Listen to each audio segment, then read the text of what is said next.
Assalamualaikum warahmatullahi wabarakatuh, saudara-saudaraku sebangsa dan setanah air. Berjumpa lagi dengan saya di Gaspol Update. Gimana teman-teman? Sudah pada tahu nggak nih? Setelah mahasiswa ngamuk-ngamuk ya saat diajak diskusi di UGM beberapa hari lalu, si mantan calon wapres gagal nomor urut buncit akhirnya berspeak up. Cari perhatian ya. Cari perhatian, Carver ya Bud. Bud. Lupa saya namanya. Put apa Bud ya? Aduh, sok-sokan kali orang ini ya kan, macam pahlawan. Dipikirnya rakyat itu lupa gitu loh, bahwa dia itu ya pernah menjadi bagian dari pemerintahan. Kok yang disalahkan sekarang pemerintahan mulu? Aduh, Bud. Pertanyaannya, selama menjadi pejabat kau itu ya ngapain saja, Bud? Intinya teman-teman ya, netizen menertawakan tindakan mahasiswa yang kontraproduktif ini, ya kan? Minta didengar pendapatnya, begitu diajak diskusi, ngamuk-ngamuk. Nah, bagaimanakah videonya dan bagaimanakah respon netizen? Mari kita tonton bersama, kemudian mari kita komentari bersama di bagian akhir video. Ini dia. Jangan ada yang menyentuh Tio. Tersinggung apapun, jangan punya pikiran untuk membuat satu manuver yang mencelakai dia. Oke.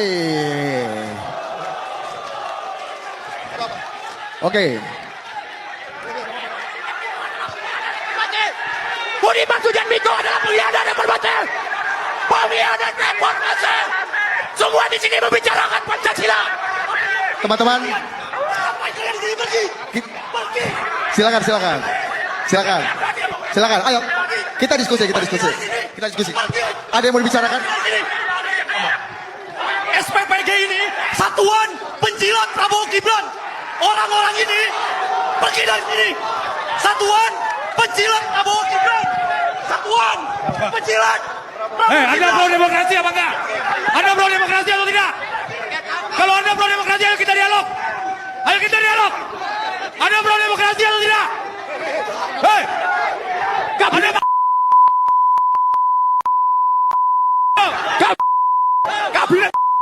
Prabowo.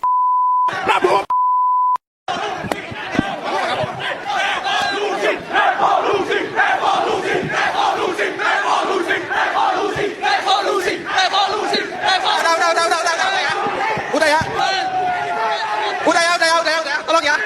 Hormati ya. Nih, sorry ya, mohon maaf ya. Dari tadi gue ngeliat videonya dari mana ketika Budiman Sujatmiko bicara, terus ada yang langsung nyolong kan, ngatain gini gitu. Gue sama sekali nggak nemuin kritiknya gitu. Yang ada gue temuin adalah ngatain orang pengkhianat, menghujat, menghina, ngusir. Yang sama sekali gue juga nggak paham gitu esensi daripada tingkah polanya gitu. Karena selama ini yang mengherankan buat gue, mahasiswa tuh selalu minta ruang untuk didengarkan. Nah, ini diberikan ruang untuk didengarkan dan berdiskusi ketika ada 3 wakil pemerintah di sana yang harusnya bisa saling berdialog, bisa tukar opini, bahkan mungkin tukar informasi, sehingga apa yang mungkin jadi keresahan daripada masyarakat diwakili oleh mahasiswa itu bisa didengarkan oleh pemerintah, bisa juga mungkin diperjelas oleh pemerintah. Tapi, dan ini ya kritik buat Pak Budiman Sujatmiko, nggak usah lah manas-manasin masyarakat gitu, mahasiswa apalagi yang kayak gitu, yang emang emosinya memang ya, lah ya. Jadi gestur-gestur kayak gitu tuh nggak perlu. Jadi lebih baik kayak Pak Sudaryono, kayak Pak Nusron, diam aja, senyum aja udah cukup sih. Senyum aja bisa membuat mereka marah, apalagi kamu begini gitu. Ini memang gestur itu juga harus dijaga sih. Jadi pejabat publik nggak boleh juga manas-manasin masyarakat. Dan masyarakat ketika diberikan ruang yang biasanya selalu diminta, ya udah pergunakan seharusnya sebaik mungkin.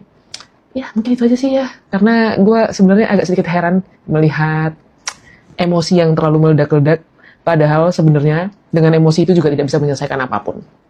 The rest, judge for yourself, don't get lost in an us. Boleh saya ngomong? Sudah belum? Boleh. Tadi kan kita ini datang untuk menjawab semua kegundahan itu. Anda boleh ngomong apa saja, tadi kita sudah buka forum itu. Sehingga Anda boleh tanya masalah kemiskinan, masalah MBG, masalah apa saja. boleh bertanya dan kita jawab. Bahkan nanti kalau ada yang kurang baik, kita ajak Anda semua ikut. Misalnya, orang ngomongin pesta babi di Papua. Loh, so ini saya kasih tahu. Misalnya pesta babi di Merauke, Anda misalnya, kalau mau, ayo bisa pergi. Misalnya gitu loh. Bersalah atau tidak? Bapak Enggak. merasa bersalah atau tidak? Sebentar, Mas. Kamu ini nanya tuh hakim. Ratusan ribu hektar. Ya, Ya, di mana? Kita lihat. Ya, di mana? Di mana? Kita lihat orang yang menata ruang itu. Hah? Siapa yang menentukan tata ruang itu? Bapak kan? Ya. Bayangin, Pak. Ya. Orang Papua itu harus tergusur di sana. Ya, wes. Koordinatornya siapa Anda? Saya boleh gantian? Yang paling afdal itu Kalimantan Afdal Indah. Ya, sekarang gini Mas. Kalau Anda mengatakan saya menggusur orang Papua, kapan kamu mau tak ajak ke sana lihat? Nah, boleh. Lihat yang saya gusur siapa? Loh, sebentar. Justru saya menyampaikan faktanya. Yang saya gusur siapa? Nonton gak usah jawab. Gue ngerasa agak lucu yang lihat video yang tadi. Yang gue tangkap dari keseluruhan video tuh yang pertama, gue itu setuju dengan apa yang disampaikan oleh Pak Nusron ini pada mau diskusi atau mau jadi hakim. Mau diajak diskusi tapi sudah, lu salah apa benar? Lu salah apa benar? Lu ngerasa salah nggak? Yang mana nih, ini bukan mentalitinya orang-orang yang sebenarnya kritis. Ketika ada ruang diskusi itu seharusnya dipakai untuk bertanya dan mendengarkan dan membuktikan apa yang selama ini diduga gitu. Nah, yang kedua, bahwa ini agak aneh, lucu gitu. Mereka dapat doktrin daripada film propaganda, yang buat gue itu propaganda karena hanya menyajikan sebagian fakta yang diberikan narasi oleh orang-orang yang tanda kutip dapat uang dari mana, kepentingannya apa juga nggak pernah disampaikan dengan transparan, yang akhirnya membuat mereka marah kepada pemerintah. Nah, pemerintah hadir di sana dengan wakilnya tuh seperti Pak Sudaryono yang kebetulan adalah Wamentan yang cukup paham masalah lahan pertanian dan lahan yang dibuka di Papua, juga Pak Nusron gitu. Ini kan adalah kesempatan gitu loh untuk cross check. Ini selama ini gue dapat data daripada si itu, ya kan, watch dok itu. Sekarang ini pemerintah nih, Pak Sudaryono udah ngomong tuh koordinir deh tuh orang-orang. Nanti orang-orang itu ikut sama gue ke Papua. Nanti kita compare datanya. Lu lihat pakai mata lu sendiri, datanya dibuka nanti. Kalau misalnya kritis benar, data yang udah ada dengan data yang udah ada dikomparasi dengan baik. Sehingga nanti nih setelah itu ya bisa disampaikan dengan baik kalau benar-benar kritis dan peduli sama bangsa. Bukan cuman ingin marah. Dan yang ketiga, Pak Nusron, bisa nggak usah mantik emosinya orang-orang yang memang udah dasarnya pengen marah. Kayak nanyain kuliah udah semester berapa. Oke sih, saya ngerti sih maksudnya. Karena ingin tahu sebenarnya logikanya udah diasah sepanjang mana. Sudah bagaimana teknik analisanya mungkin gitu. Tapi ya orang-orang kayak gitu ditanyain, ya pasti akan ngamuk nggak jelas aja. Karena dasarnya balik lagi. Bukan ingin mencari tahu kebenaran, tapi ingin melampiaskan kemarahan. Ketika diajak untuk mencari tahu kebenaran, nggak perlu, nggak usah. Pokoknya saya malu, saya marah, kamu salah atau tidak. Inilah orang-orang yang kritis, inilah demokrasi, inilah demokrasi ala Indonesia. The rest, judge for yourself, don't get lost in the noise. Ya, saya sependapat ya. Inilah demokrasi ya, pertunjukan orang-orang gila. Ya, saya sependapat ya dengan apa yang disampaikan oleh Mbak Sylvia Tan ya. Dan saya setuju dengan isinya. Cuma kadang-kadang saya kurang sependapat karena Mbak Sylvia Tan ini terlalu paten, terlalu serius mengomentari hal-hal remeh-temeh. Kenapa saya katakan remeh-temeh? Ya karena yang dilakukan mereka itu adalah ya kelakuan-kelakuan manusia dengan EQ di bawah 78. Nah, sementara Mbak Sylvia Tan ini memberikan pencerahan yang kalimat-kalimatnya itu hanya bisa dimengerti oleh orang dengan EQ di atas 100. Ya nggak sampai lah, ya kan? Karena mereka itu golongan-golongan koplak gitu loh. Ya kurang lebih seperti itulah ya. Lanjut. Apa yang terjadi kemarin di UGM itu, ya gambaran dari itu. Pemerintah datang, lalu dituding, Anda tidak demokratis, gitu kan. Lalu mahasiswa dihalangi, Anda anarkis. Lalu saling jawab, kami ini punya wewenang pemerintah, menang pemilu, undang-undang dasar. Tapi yang mahasiswa, tapi Anda nyeleweng, terjadilah benturan itu. Nah itu satu contoh kecil yang muncul dari UGM. Betapa kalau demokrasi itu tidak dijalankan, dikawal oleh hukum dengan baik, maka yang akan terjadi seperti di UGM itu. Pejabat lalu terpaksa dievakuasi, pejabat diusir. Udahlah, Bud. Sebentar. Ini namanya siapa sih? Bud apa Put gitu? Emang Bud itu apa, Bang? Ya nggak tahu lah, cari tahu sendiri aja bagian depannya apa. Yang jelas ya, dengan bacotnya orang ini udah kelihatan gitu loh, bahwa mahasiswa ini sebetulnya demo itu atas nama siapa dan ya bohirnya siapa, dalangnya siapa ya. Karena itu merupakan sebuah sindikat ya. Jadi sudah ada apa namanya membagi tugas gitu loh. Mahasiswa itu yang demo di lapangan. Kemudian nanti ada orang yang sok-sokan pakar itu memberikan pendapat. Kemudian ya ada buzzer yang beginilah begitu. Sebetulnya itu ada sebuah grand design. Dan sebetulnya mudah ditebak ya, dan kita tahulah sebetulnya mereka ini ya seperti itulah.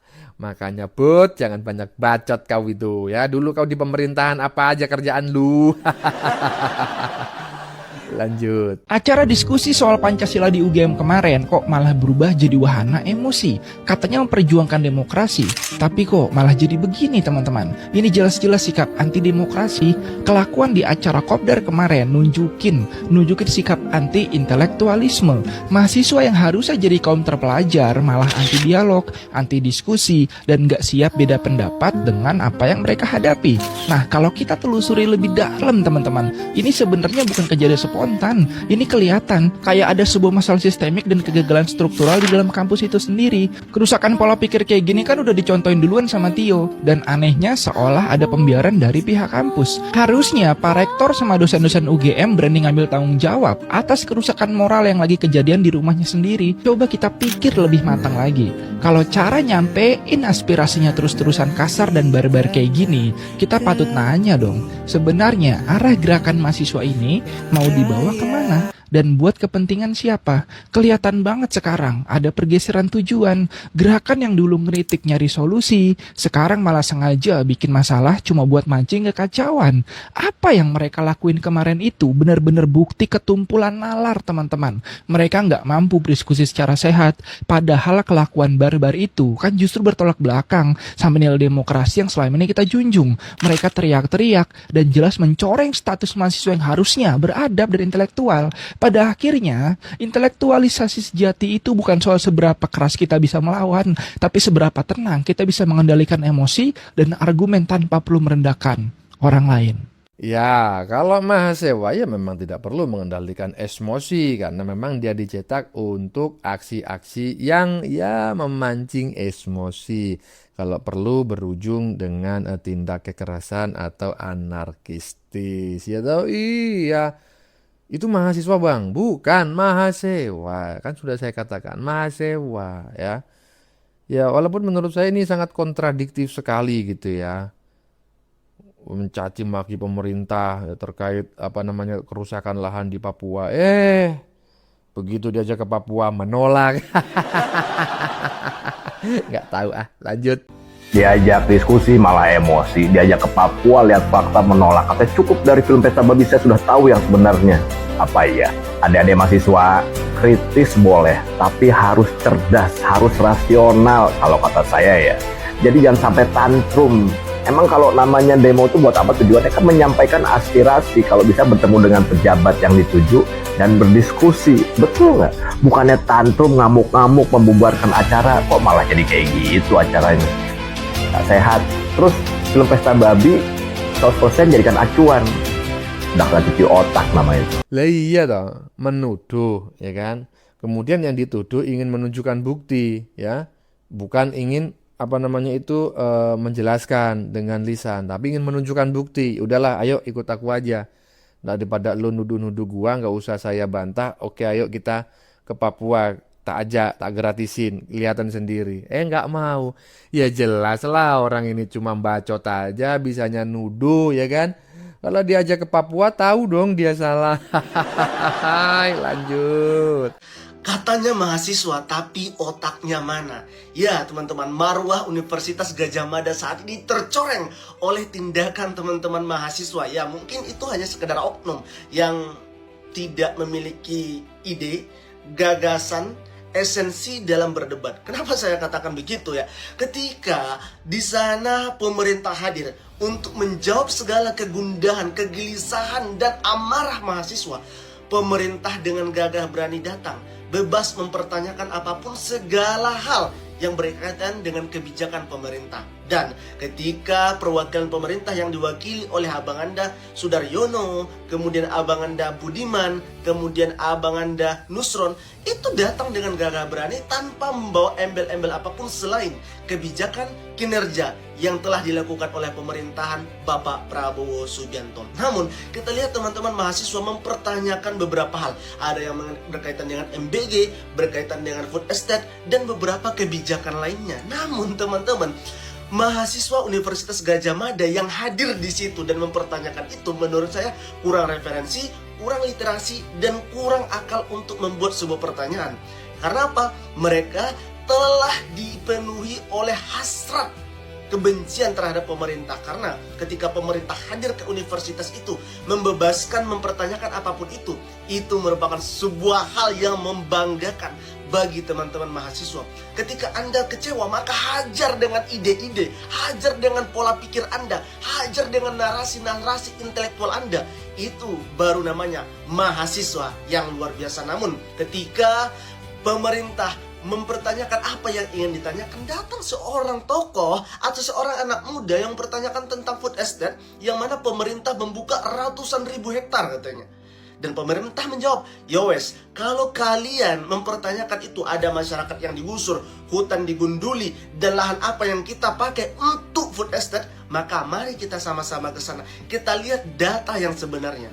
Dan ketika pemerintah menawarkan itu, teman-teman mahasiswa masih saja menolak dan tidak mau. Jadi teman-teman maunya apa gitu loh. Poin yang teman-teman mau apa? Hanya ingin membuat sensasi, membuat supaya media itu kisruh, membuat supaya rakyat terprovokasi. Jadi sekarang wadah organisasi sudah berubah, bukan mencari solusi untuk kebaikan bangsa, namun mencari sensasi untuk mendapatkan muka. Ini yang kita lihat. Namun kepada seluruh teman-teman yang ada di forum itu, kepada seluruh teman-teman mahasiswa yang ada di seluruh Indonesia, kami Ikatan Senat Mahasiswa Hukum Indonesia tidak pernah melarang Anda berorasi, tidak pernah melarang Anda aksi, tidak pernah melarang Anda untuk menyuarakan kritikan-kritikan tajam kepada pemerintah. Namun sembari itu teman-teman wajib memberikan data yang konkret, teman-teman wajib memberikan fakta yang nyata dan memiliki sumber yang jelas. Ini yang diberikan kata mahasiswa. Mahasiswa lebih aktif, lebih cerdas, lebih jeli mencari referensi yang harus teman-teman dapatkan. Kalau teman-teman tidak mendapatkan itu, berarti teman-teman bukan mahasiswa, hanya orang biasa yang mengatasnamakan mahasiswa untuk mencari muka saja. Jadi ayo teman-teman, kita berkolaborasi, adu gagasan, adu kritik, adu pandangan. Karena anak muda Indonesia berjuang demi NKRI, bukan hanya demi sensasi. Salam hormat dari kami, Ismail, untuk Indonesia. Ya, jadi menurut saya ya memang sekarang mungkin sedang ngetren gitu ya. Mahasiswa itu mencari bohir. Ya, mencari bohir yang mau menggelontorkan anggaran atau dananya kepada dirinya. Ya makanya seperti itu kelakuannya. Tapi begitu diseriusi menuduh pemerintah telah merusak ratusan ribu hektar lahan di Papua, oke, kau menuduh itu, ayo kau ajak ke Papua, kau lihat sendiri. Menolak, coba bayangin. Kau celak nggak? Ya sangat kau celak lah. Dan itulah kelakuan mahasiswa-mahasiswa yang memang ya kuliah itu bukan untuk meningkatkan kecerdasan, tapi untuk mencari bohir, untuk meningkatkan status ekonominya. Lanjut. Halo guys, kali ini saya mau menanggapi demonstrasi mahasiswa kemarin dengan 9 tuntutannya, kemudian menanggapi peristiwa yang hampir ricuh di UGM saat diskusi dengan mahasiswa UGM, di mana di situ dihadiri oleh Bapak Nusron Wahid, kemudian ada Bapak Wamen Pertanian, kemudian di situ juga ada Bapak Sudirman Sujatmiko yang mewakili pemerintah untuk berdiskusi dengan mahasiswa di UGM. Itu. Oke, yang pertama saya mau menanggapi demonstrasi mahasiswa kemarin yang menghasilkan 9 tuntutan utama, yaitu yang pertama adalah mengenai stabilitas harga BBM. Jadi ingin supaya harga BBM itu diturunkan. Guys, 80% masyarakat Indonesia adalah pengguna bensin Pertalite. dia disubsidi, adalah bensin subsidi, ya. Dan sekarang ditahan subsidinya menggunakan APBN di harga 10.000 per liter. Dengan gejolak-gejolak harga minyak dunia, Pertalite tetap 10.000 per liter. Sedangkan 20% adalah pengguna Pertamax 92 dan Pertamax 95 Green. Itu hanya 20% termasuk turbo, ya. Pemerintah memutuskan menaikkan harga BBM Pertamax 92 dan Green 95 ini di dalam rangka efisiensi APBN. Anda kan juga salah satu tuntutannya adalah efisiensi APBN kan ya. Jadi pemerintah sudah melakukannya dengan menaikkan harga Pertamax 92 dan Pertamax Green 95. BBM non subsidi loh itu, masih disubsidi pemerintah. Harga aslinya sekarang 20.000, harganya masih 16.250. Kurang apa kalian? Kalian kurang apa? Ya, pemerintah sudah subsidi loh, menahan demi rakyatnya. Anda masih maki-maki tuh Pak Presiden, kurang ajar kau ya. Kemudian tolak dui fungsi Polri, menolak pasal-pasal perluasan kewenangan dalam UU Polri demi menjaga independensi institusi sipil. Anda kalau memprotes itu ke DPR, itu DPR yang ngurus. Presiden itu tidak pernah mengajukan dui fungsi Polri, ya. DPR yang berdiskusi untuk memutuskan, ya. Dan kita tidak boleh ya asal nuduh ya. Anda kalau mau dui fungsi Polri, coba Anda protes ke DPR, ya. Presiden tidak punya apa ya, istilahnya ikut campur dalam penyusunan undang-undang karena itu ada di DPR, oke? Kemudian prioritas dana pendidikan. Anda lupa bahwa pemerintah punya program sekolah rakyat. Dia menampung anak-anak yang miskin ekstrim, ditampung di situ, disekolahkan gratis, diberi fasilitas yang setaraf internasional agar anak itu pendidikannya terjamin. Itu pendidikan gratis. Kenapa tidak di sekolah umum? Karena di sekolah umum nanti takutnya ada bully-bully yang terjadi. Karena ini siswanya itu dari anak-anak kurang mampu, miskin ekstrim, gitu loh. Ya. Terus kemudian tanggung jawab bencana tambang ilegal. Ini sebenarnya sudah lama ya guys, tuntutan-tuntutan ini, tapi pemerintah kan juga sudah tegas memberantas namanya mafia pertambangan ilegal juga sudah ya. Kemudian tagih janji lapangan kerja. Semua ini masih proses. Kita terganggu dengan kondisi ekonomi global yang seperti ini. Jadi lapangan kerja agak susah dicari. Tapi pemerintah tetap berjanji dalam 5-10 tahun mendatang pengangguran berkurang, gitu ya. Itu aja. Kemudian ada satu tuntutan tambahan yang tidak masuk akal, guys. Penjemputan Menteri Ekonomi. Gimana sih? Nih rupiah sudah menguat, ISG menguat, apa salah Menteri Ekonomi? Apa? Menolak utang IMF, Anda bully, Anda tidak suka. Dan sebenarnya Anda ini bela siapa sih? Indonesia tidak butuh utang. Tidak butuh utang IMF. Walaupun kita ada tanggal jatuh tempo bayar hutang besar, tapi kita masih mampu bayar. Ya. Ini untuk pengetahuan kalian, pemerintah masih punya dana cadangan sebesar 25 miliar US dollar. Jadi ini Anda tidak perlu khawatir. Indonesia masih bisa bayar hutang. Anda mikirkan kuliah Anda saja lah. Itu loh. Anda tidak usah memikirkan ini. Menteri Ekonomi sudah benar jalannya guys. Menolak utang IMF. Karena kalau kita mengambil utang IMF, asing itu mau mengatur-ngatur kita.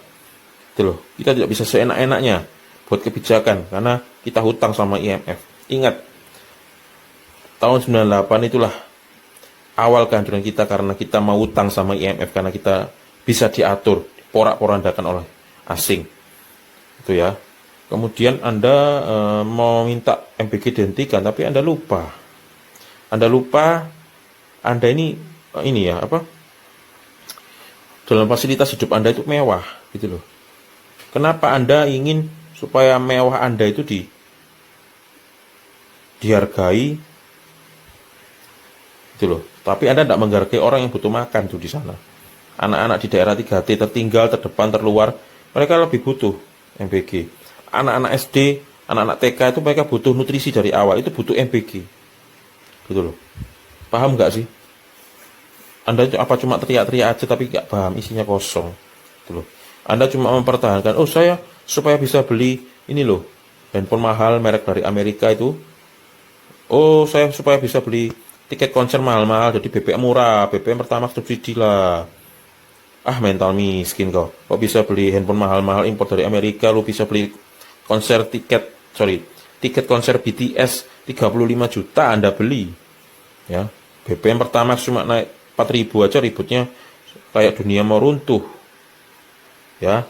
Tolong para mahasiswa berpikirlah bijak, ya. Fokus kepada apa yang ingin dituntut, jangan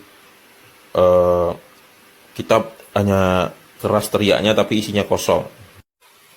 Oh iya, menanggapi para mahasiswa di UGM yang hampir bersikap anarkis saat diskusi dengan menteri dan wamen.